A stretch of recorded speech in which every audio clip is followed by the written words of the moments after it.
अब सीधा राजधानी भोपाल चलते हैं, जहां पर कांग्रेस के प्रदेश कार्यालय में नेता प्रतिपक्ष गोविंद सिंह एक महत्वपूर्ण पत्रकार वार्ता को संबोधित कर रहे हैं।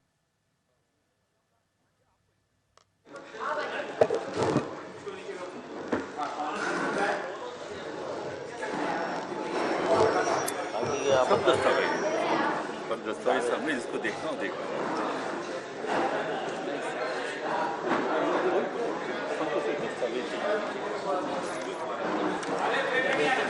शॉर्ट किया पाए कि नहीं वो कर दिया बंदे का टाइप करा के ला रहे। ये तो नहीं, ये वाला ये तो ये विज्ञप्ति जो साइड कराई वो वाली इसमें तो हमने शॉर्ट किए वही तो नहीं, ये शार्ट वाली चीजें भाई बन गई। उसके बाद आपने जो शार्ट किया तो उसके बाद ये जो प्रेस नोट हटा दिया। शुरुआत कर दो। संजय भाई शुरू करें जी।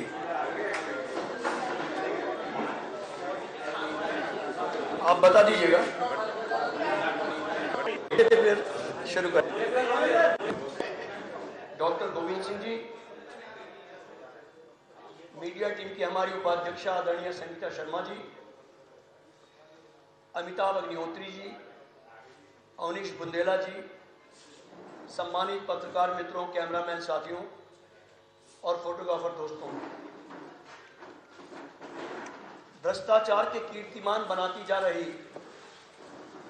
मध्य प्रदेश सरकार के घोटालों में हाईकोर्ट द्वारा प्रमाणित, जिस पर मध्य प्रदेश हाईकोर्ट की मोहर है, ग्वालियर और जबलपुर हाईकोर्ट की खंडपीठ ने उस पर प्रामाणिकता की मोहर लगाई है, उस घोटाले को जो नरसिंह घोटाले के नाम से व्यापम के बड़े भाई के रूप में इस प्रदेश में सामने आया है, उस पर कांग्रेस पार्टी के पास सारे डॉक्यूमेंट्स हैं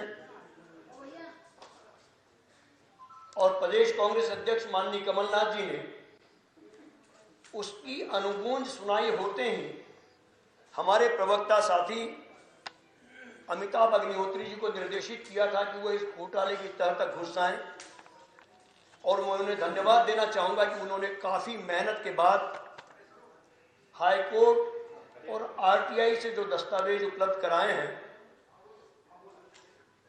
वो नामचीन नेताओं को जेल भेजने के लिए काफी है। मैं डॉक्टर गोविंद सिंह जी से प्रार्थना करना चाहूंगा और उनके पूर्व मैं शॉर्ट ब्रीफ के लिए अमिताभ अग्निहोत्री जी से निवेदन करना चाहूंगा कि वे इस घोटाले से संदर्भित शॉर्ट ब्रीफ आप लोगों के सम्मुख रखें। फिर माननीय डॉक्टर गोविंद सिंह जी आपसे चर्चा करेंगे और गोविंद सिंह जी की चर्चा के बाद एक और बहुत बड़ा मामला सामने आया है जिसे मैं भी गोपनीय रखना चाहूंगा। गोविंद सिंह जी के पश्चात उस शख्सियत को मैं आपके बीच प्रस्तुत करूंगा जिसने या जिसके शब्दों में मध्य प्रदेश में लोकतंत्र का कैसा माहौल हुआ है, आप भी उससे वाकिफ होंगे। अमिताभ डिटेल्स बताओगे? हम पहले बताओ डिटेल्स दस्तावेज आप बोल। माननीय गोविंद सिंह जी पूरी रात का सफर करके आए हैं। मैं पहले डॉक्टर साहब से प्रार्थना करूंगा कि वे आपसे रूबरू हो जाएं, उसके बाद अमिताभ अग्निहोत्री जी बात करेंगे। सम्मानित मिश्रा जी चालू है, आ रही है। आदरणीय संगीता जी, अग्निहोत्री जी, बुंदेला जी और उपस्थित आदरणीय पत्रकार बंधुओं बहनों, लेकिन ऐसे आवाज तो नहीं आ रही है। कुर्सी आ रही है। माननीय शिवराज सिंह जी सरकार जब से प्रदेश में आई है, मध्य प्रदेश में घोटालों का मध्य प्रदेश राज बन चुका है। जितने घोटाले आजादी के बाद हिंदुस्तान के किसी प्रदेश में नहीं हुए होंगे, उससे अधिक घोटाले शिवराज सिंह जी ने अपने प्रदेश में करके अपना नाम गिनीज बुक में लिखाने का काम किया है। मैं आपको जिस प्रकार व्यापम घोटाला था, जिसको तमाम जांच के बाद भी कार्रवाई नहीं हुई, विधानसभा में डंपर घोटाले के मामला दबा दिया गया। उसी प्रकार जब सर्वोच्च न्यायालय ने हस्तक्षेप किया तब व्यापम घोटाले पर अंकुश लग सका। व्यापम घोटाले के साथ ही मध्य प्रदेश में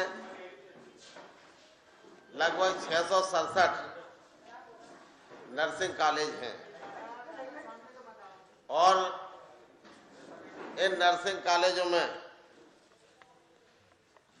करीब 60,000 छात्र अध्ययन कर रहे हैं, प्रशिक्षण ले रहे हैं। इसमें मध्य प्रदेश के साथ देश के बाहर के प्रांतों के भी छात्र कागजों में पंजीबद्ध हैं। हमारे साथी इन्होंने 2007 में माननीय लोकायुक्त में भी प्रमाण सहित इन घोटालों की नर्सिंग कॉलेज अवैध रूप से कागजों पर चल रहे थे, उनकी आवेदन दिया था प्रमाण सहित। माननीय लोकायुक्त ने जांच की, लेकिन उसके जांच तक क्या कार्रवाई हुई आज तक पता नहीं चला। अब मैं बता देना चाहता हूं कि अभी जितने नर्सिंग कॉलेज पूरे प्रदेश में कुकुर मुत्ते की तरह उगाए हैं, उनके जब तमाम हमारे साथियों ने आम जनता में शिकायत हुई है, जनप्रतिनिधियों ने की, हमारे साथियों ने भी विधानसभा में और जगह मामले उठाए, पब्लिक में भी, मीडिया में भी, तब जाके और हमारे एक साथी ने मध्य प्रदेश उच्च न्यायालय ग्वालियर में भी याचिका दायर की। माननीय उच्च न्यायालय के ने कमेटी बनाई जांच की और जांच कमेटी बनाकर जब जांच कराई कि कौन से मानक किसके गुणवत्ता पूर्ण जिनके मापदंड पूरे कर रहे कि नहीं कर रहे, तो उसमें से जांच कमेटी ने 70 मध्य प्रदेश के 70 नर्सिंग कॉलेजों में अमानक पाए और उनकी रिपोर्ट प्रस्तुत की। और नर्सिंग कॉलेज की काउंसिल जो मध्य प्रदेश की है उसको भी सर्वोच्च न्यायालय ने निर्देश दिए और उन्होंने भी यह रिपोर्ट पेश की अभी जुलाई के महीने में। तो उसमें भी 94 उन्होंने जवाब दिया कि हमने 94 कॉलेजों की मान्यता समाप्त कर दी। इसी प्रकार माननीय सर्वोच्च उच्च न्यायालय जबलपुर ने भी जब जांच कराई और जांच में प्रमाणित भ्रष्टाचार प्रमाणित हो गए, तो उन्होंने वहां के रजिस्ट्रार को हटाया और जांच एक रजिस्ट्रार अलग से नियुक्त करने का आदेश दिया। और फिर वहां की जब काउंसिल ने जांच की, अलग से नर्सिंग काउंसिल को जांच के निर्देश दिए, तो उसमें भी करीब 150 से 200 जो नर्सिंग कॉलेज अमानक पाए गए। जब विस्तृत जांच हुई तो कई ऐसे पाए गए छात्र जो कभी आते नहीं, कॉलेज है ही नहीं, केवल कागजों में है, एक बोर्ड टंगा हुआ है, ना उनकी भवन है, ना उनके कहीं जिन अस्पतालों को उन्होंने बताया कि हमारे साथ संलग्न है नर्सिंग कॉलेज साथ, जब वहां जाके देखा तो अस्पताल भी नहीं मिले, वो हॉस्पिटल भी नहीं थे, 100 बेड के होना चाहिए। और जिन नर्सिंग कॉलेज में जो मापदंड है उसके अनुसार 54,000 से ज्यादा बनी हुई भवन हो, जिसमें छात्रावास हो, लैब हो, ट्रेनिंग सेंटर हो और क्लास पढ़ने के लिए जो क्लास अलग से हुए, ये सब 54,000 स्क्वायर फीट में भव्य इमारत बनी होना चाहिए, परंतु वे कई इमारत नहीं मिली, कई जगह मिली, कई अधूरी मिली। पूरी तरह से केवल 50 नर्सिंग कॉलेज मानक गुणवत्ता वाले पूर्ण मानक करते हुए मानक जिनके कंप्लीट थे उन पाए गए। इस प्रकार कागजों में पाए गए न वहाँ स्टाफ था, जो मापदंड उसमें स्पष्ट प्रावधान है, नर्सिंग काउंसिल के द्वारा जो नियम बनाए गए हैं उन्होंने कम से कम एक प्रिंसिपल हो, अगर जिसमें छात्र हैं 150 के करीब छात्र, 100 से अधिक छात्र हैं, एक प्रिंसिपल, एक वाइस प्रिंसिपल, 10 एसोसिएट प्रोफेसर और सब मिला के टोटल स्टाफ जो प्रशिक्षण देने वाला हो 25 से 40 तक कम से कम स्टाफ होना चाहिए।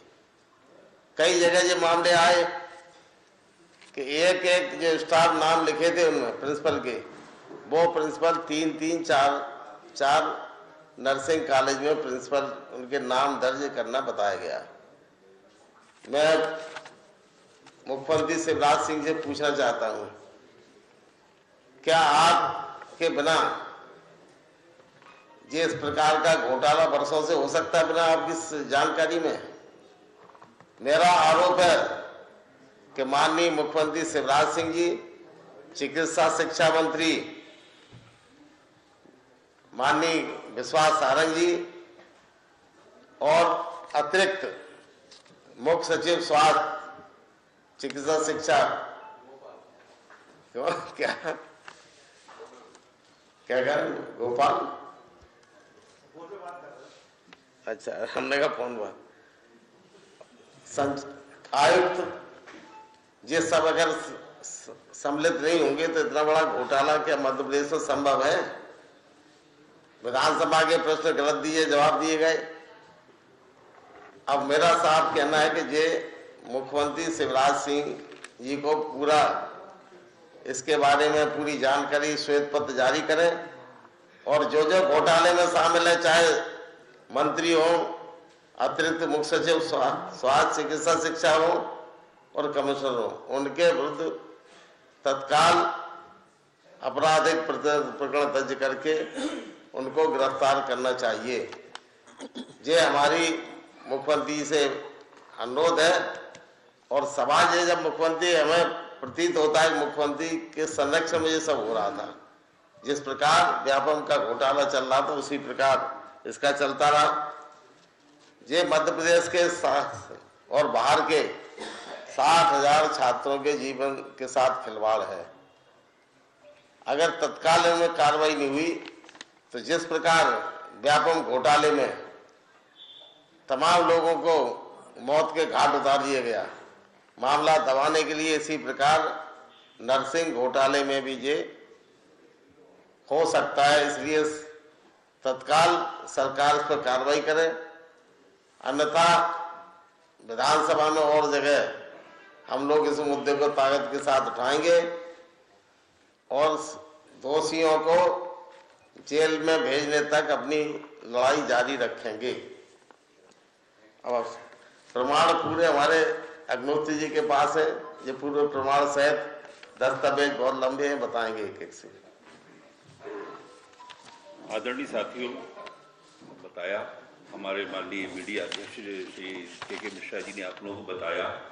इसमें सबसे महत्वपूर्ण बात यह है कि जो आपको बता रहा हूं कि इस घोटाले की शुरुआत अभी से नहीं हुई, जैसे ही बीजेपी की सरकार बनी 2004-05 में इस घोटाले की शुरुआत हो गई। कुछ मंत्री इसमें लपेटे में थे। इसमें तो मैंने 2007 में लोकायुक्त में शिकायत की, उसमें 3 मंत्रियों के नाम थे, कई बीजेपी के नेताओं के नाम थे उसके अंदर। तो उसका सार ये था कि उस समय नर्सिंग कॉलेज बहुत कम थे, तो कुछ बीजेपी के नेताओं के नर्सिंग कॉलेज शुरू हुए, एडमिशन उनको मिले नहीं। जब एडमिशन नहीं मिले तो 2 चीजें उसके अंदर जोड़ी गई जो लोकायुक्त की शिकायत में है। पहली चीज ये थी उसके अंदर कि जो इनके कॉलेजों में पढ़ेंगे उनको सरकारी नौकरी मिलेगी, उसके अनुबंध का। दूसरा ये था कि उन छात्रों को फीस नहीं देना है तो फंड की व्यवस्था हो सरकार की तरफ से, तो सरकार के वित्त सचिव ने वो पैसा देने से मना कर दिया था। तो फिर इसके बाद इन्होंने NRHM के एक मद से पैसा निकाल के बांटा। तो उसमें मेरी आपत्ति ये थी, NRHM में जिस मद से आपने पैसा बांटा वो मद स्वीकृत ही नहीं थे, उन्होंने फ्लेक्सिबल से दिया। बोले फिलकदीपुर में भी जब मद होगी तब तो दोगे आप, ऐसे कैसे आपने उसको बांट दिया। ये शिकायत पूरी लोकायुक्त में गई, करीब उसमें 20 कॉलेजों की शिकायत थी वो, और 7 फरवरी 2007 के आसपास हुई। और इसके लिए मैं धन्यवाद देता हूँ माननीय बुंदेला जी का, जो साहब के साथ है, उन्होंने मेरे ही कागज कर मेरे सामने रखे कि आपने 2007 में ये शपथ पत्र लोकायुक्त को दिया था। लेकिन मैंने कहा मैंने तो बहुत पीछा किया, लेकिन लोकायुक्त ने मुझे बताया नहीं कि ये कैसे हुआ, क्या हुआ। अब दूसरा चरण अपन इसका लेते हैं। इसकी शुरुआत हुई है एक्चुअली डॉक्टर साहब के शहर से, डॉक्टर साहब के आशीर्वाद से। भिंड के एक निवासी हैं हरिओम जी। इसकी शुरुआत ऐसे हुई कि पूरे प्रदेश भर के, जैसे एक लड़का है 32 साल का जबलपुर का, विशाल सिंह बघेल, बहुत कम उम्र है, बहुत बढ़िया तरीके से केस को लड़ भी रहे हैं वो जबलपुर के अंदर। और हमारे कांग्रेस के हम सब साथी लोग सब एक टीम बनी गोपनीय रूप से कोरोना काल में, कि कोरोना काल में जब ये देखा गया कि मरीजों के लिए अस्पताल नहीं है, आप होटलों के अंदर दे रहे हो, रेलवे के डिब्बों के अंदर दे रहे हो, तो ये जो 667 नर्सिंग कॉलेज है जिनमें 100 बेडेड अस्पताल होना चाहिए, ये कहीं नहीं दिख रहे। ये क्या बात हुई इसके अंदर। तो इसके बाद फिर सारी RTI लगना शुरू हुई। RTI में ये पूछा गया, जो कई चीजें अभी और अभी सामने आएंगी, जो भी आई नहीं, कि आपने इन कॉलेजों में आयुष्मान का कितना पैसा गया, इसमें कितने रेमडेसिविर लगे, इनके अंदर कितने, इसके अंदर वेंटिलेटर यूज हुए, क्या हुए, वो कोई जानकारी इन्होंने दी नहीं। लेकिन जब ये RTI और ये सारी चीजें जब आपके विसिल ब्लोअर सामने आए, तो कुछ चीजें खुल के सामने आई। सबसे पहले भिंड में आई, तो वो हरिओम जी ग्वालियर में गए, 9872/2021 उनकी पिटीशन ग्वालियर जो आपके हाईकोर्ट में लगी। उसके बाद जब ये मामला, मैंने भी जब इसमें माननीय हमारे अध्यक्ष जी और मिश्रा जी सबका निर्देश हुआ कि RTI में अपन को और आगे बढ़ना चाहिए, भले चाहे केस लगे, इतनी जल्दी सरकार जानकारी देती नहीं है। तो सरकार ने, अभी पहले आपको एक टोटल बताता हूँ, उससे अपन चलेगी, कहानी तो बाद में चलेगी। ग्वालियर में सरकार ने कहा कि 70 कॉलेज अमानक हैं, और 94 कॉलेज इन्होंने जबलपुर में कहा अमानक है। टोटल कितने हुए अपने? 164 हुए। हमें 130 की सूची दी है, 130 अमानक की सूची मेरे पास है, जो इनके सस्पेंड किया है इन्होंने 2020-21, 2021-22 में। तो ये 36 कॉलेज कहाँ गए?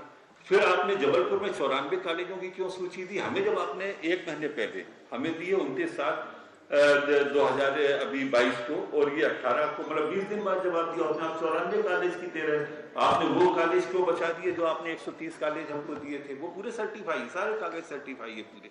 तो ये जो घोलमेल हुआ है पूरा का पूरा, ये किसी बहुत बड़े तथ्य को छुपाने के लिए हुआ। अब इन तथ्यों में सबसे बड़ी चीज जो पकड़ में आ रही है, फर्जी अस्पताल, फर्जी फैकल्टी, डॉक्टर साहब सब बता चुके हैं। लेकिन मैं आपको कुछ डेट समेत जानकारी देता हूँ। जब ये सारे मामले चले कोर्ट कचहरी में, तो सरकार को ये कहा गया कि ये बताइए फैकल्टी आप प्रस्तुत कीजिए। तो 3/4/2022 और 4/4/2022 को मध्य प्रदेश सरकार ने ऐसे करीब 142 कॉलेजों को, जिनके यहाँ जो फैकल्टी किस टाइप की थी, अगर एक ही व्यक्ति दतिया में पढ़ा रहा है, वही आपका सीधी में पढ़ा रहा है, और वही नीमच में पढ़ा रहा है, तीनों अलग अलग जगह एक ही व्यक्ति पढ़ा रहा है, और वो पूरे दस्तावेज मेरे पास हैं जो नोटिस दिए हैं इन कॉलेजों को कि आपके यहाँ ये फैकल्टी कैसी कैसी, ये सब नोटिस इसके अंदर है। तो जब ये सारा मामला है, फैकल्टी आपकी नकली है, इसमें सबसे बड़ा जो घातक चीज है इसके अंदर वो ये है, एक तो 60,000 छात्र इसमें करीब हो रहे हैं 667 कॉलेज में। मैंने बहुत मिनिमम जोड़े हैं 100, जबकि किसी में 200 भी है, 250 भी है, तो भी 60,000 संख्या होती है। एक तो उनके भविष्य के साथ आप खिलवाड़ कर रहे हैं। दूसरा ये है कि जब आपके पास अस्पताल नहीं है, जब आपके पास फैकल्टी नहीं है, और जब आपके पास सारी सुविधाएं नहीं है, तो इसमें तो यहाँ तक मेरे को अभी आया है, जो कि बाद में बताऊंगा मैं आपको, तो ये इसमें आ रहा है कि आप झोला छाप नर्सिंग स्टाफ आप तैयार कर रहे हो, तो किस तरह से मरीजों का इलाज करेंगे वो। इसमें सबसे बड़ी चीज जो सामने आ रही है, इसके पीछे, पर्दे के पीछे एक, जो अभी मैंने CBI को भी लिख के दिया है, जो इसमें लिखा है CBI ने इसमें कोई जांच नहीं की है, ED के अंदर इसने कोई जांच नहीं की है, प्रधानमंत्री कार्यालय को शिकायत की, कोई जांच नहीं की है। तब हम सब लोगों ने निर्णय किया डॉक्टर साहब के निर्देश में, मिश्रा जी के, कि हमें मीडिया के सामने जाके अपनी बात को कहना चाहिए। और इसमें मनी लॉन्ड्रिंग की, जो इसमें पूरी बहुत बड़ी संभावना है इसके अंदर, इसमें मैं कहूँगा 2 शब्दों में मिश्रा जी भी इसमें कुछ बताएं। माननीय